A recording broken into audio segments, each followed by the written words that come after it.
Pois é, o caso mais famoso é o caso Paul Ingram. Vocês já ouviram falar desse caso?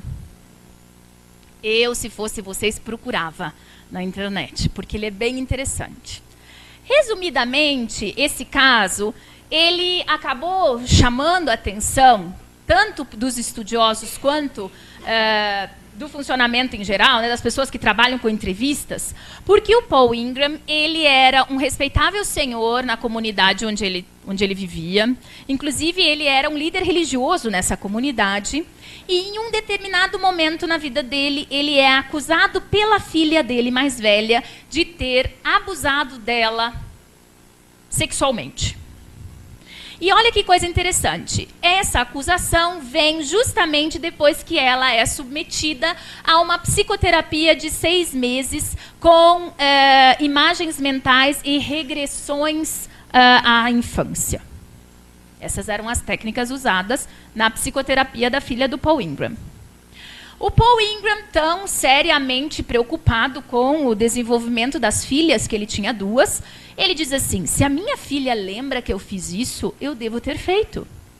E ele mesmo assina todos os papéis que ele tem que assinar, dizendo: não, ela não teria por que me acusar. Eu não lembro de ter feito isso a ela, mas ela não teria por que me acusar.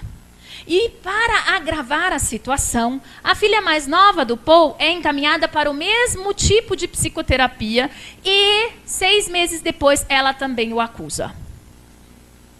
Parece novela, né? Mas é fato. Tem dados na literatura, vocês podem encontrar com facilidade. Resumo do caso, que nós não temos tempo para nos aprofundar muito, porque, na verdade, isso aí vira uma novela mesmo, com entrevistas, com situações, com avaliações de peritos e blá, blá, blá, blá, blá. Situação. Alguns anos depois, na medida em que os estudos de falsas memórias evoluem, Paul Ingram é submetido a uma avaliação. E ele continua sem se lembrar objetivamente do que está acontecendo, mas as filhas continuam se lembrando dos abusos. Ou seja, muito tempo depois, as filhas estão lá traumatizadas, ainda acusando o pai. O pai nunca chegou a lembrar de ter feito isso com as filhas, e acaba-se, então, tendo todo um litígio, toda uma discussão, porque quando surgem os dados de evidência em relação à possibilidade de que, na verdade, essas acusações tenham sido por má prática de psicoterapeutas, ele acaba, então, entrando com o pedido para ser revisto a sentença dele.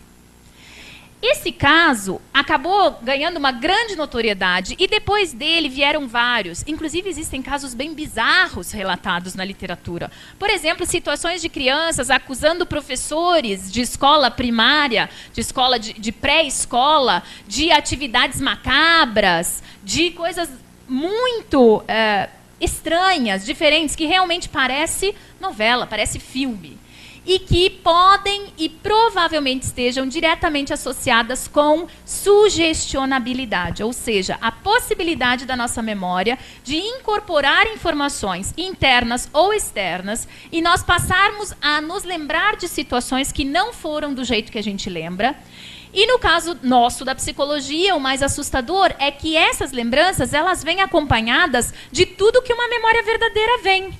Ou seja, essas meninas que lembravam estar sendo abusadas pelo seu pai, elas tinham os sentimentos negativos, o trauma, a tristeza, a depressão, tudo igual a uma criança que de fato foi abusada. Então, é daí que vem também a questão das implicações, tanto em termos das provas testemunhais, quanto em termos das intervenções psicoterápicas.